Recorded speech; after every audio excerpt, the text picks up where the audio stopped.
अब किसान आंदोलन का आज 24वां दिन है और दिल्ली के बॉर्डर पर किसान धरना दे रहे हैं। किसानों ने प्रदर्शन को और तेज करने की चेतावनी भी दे दी है। वहीं सरकार लगातार कोशिश कर रही है कि इनसे बातचीत हो और इस मसले का कोई हल निकल आए, लेकिन ऐसा हो नहीं पा रहा है। लेकिन इस बीच विरोधी दलों के भ्रम जाल से फंसे किसानों को बाहर निकालने के लिए प्रधानमंत्री मोदी ने सीधा संवाद किया। पीएम मोदी ने 53 मिनट में कृषि कानून को लेकर प्रदर्शन कर रहे किसानों के एक एक सवाल का विस्तार से जवाब दिया।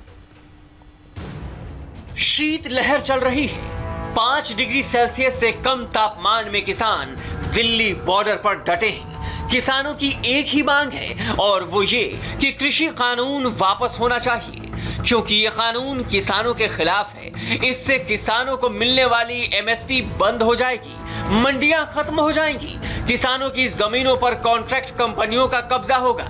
विरोधी दलों ने किसानों को अपनी बातों में ऐसा फंसाया कि वो सरकार की बात पर यकीन करने को राजी नहीं है। इस भ्रमजाल को काटने के लिए पीएम मोदी शुक्रवार को किसानों के बीच आए।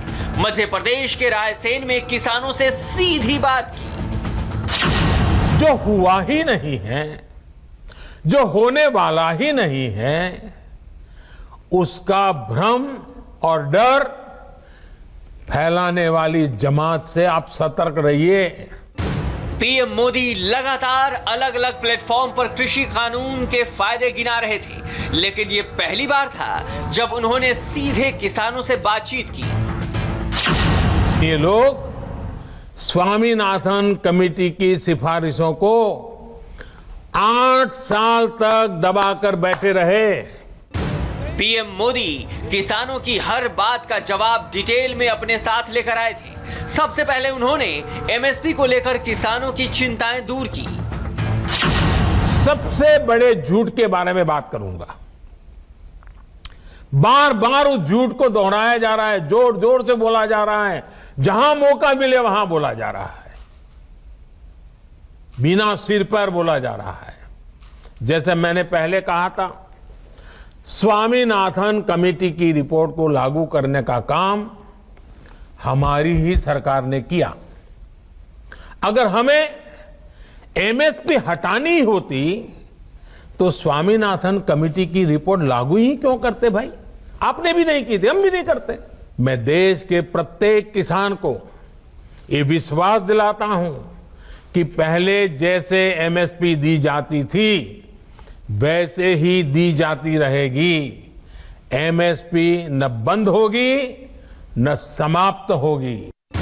इसके बाद पीएम मोदी ने मंडियों को लेकर फैलाए जा रहे झूठ पर बड़ी बात कही। उन्होंने कहा कि कानून लागू हुए 6 महीने हो गए हैं, लेकिन देश में एक भी मंडी बंद नहीं हुई, बल्कि हम मंडियों के आधुनिकीकरण के लिए 500 करोड़ रुपए से ज्यादा खर्च कर रहे हैं।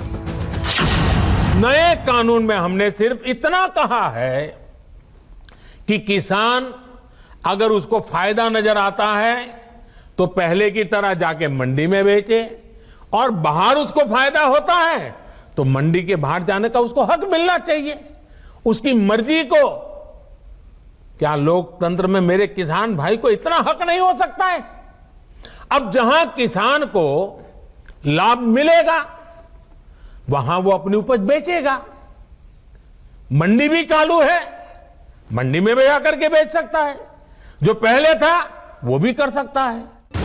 कृषि कानून में किसानों को कॉन्ट्रैक्ट फार्मिंग पर बड़ा ऐतराज है। पीएम मोदी ने कॉन्ट्रैक्ट फार्मिंग को लेकर भी किसानों की हर चिंता का समाधान किया। हमने कानूनन तय किया है कि किसान से एग्रीमेंट करने वाला अपनी जिम्मेदारी से भाग नहीं पाएगा। साथियों, फार्मिंग एग्रीमेंट में सिर्फ फसलों या उपज का समझौता होता है।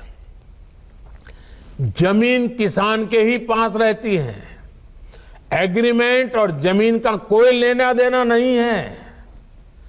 प्राकृतिक आपदा आ जाए तो भी एग्रीमेंट के अनुसार किसान को पूरे पैसे मिलते हैं। इसके बाद पीएम ने बड़ी बात कही। साफ साफ कहा कि अगर किसी पॉइंट पर बदलाव की जरूरत होगी तो उसकी गुंजाइश कानून में रखी गई है। अगर किसी को कोई आशंका है तो हम सर झुकाकर किसान भाइयों के सामने हाथ जोड़कर बहुत ही विनम्रता के साथ देश के किसान के हित में उनकी चिंता का निराकरण करने के लिए हर मुद्दे पर बात करने के लिए तैयार हैं।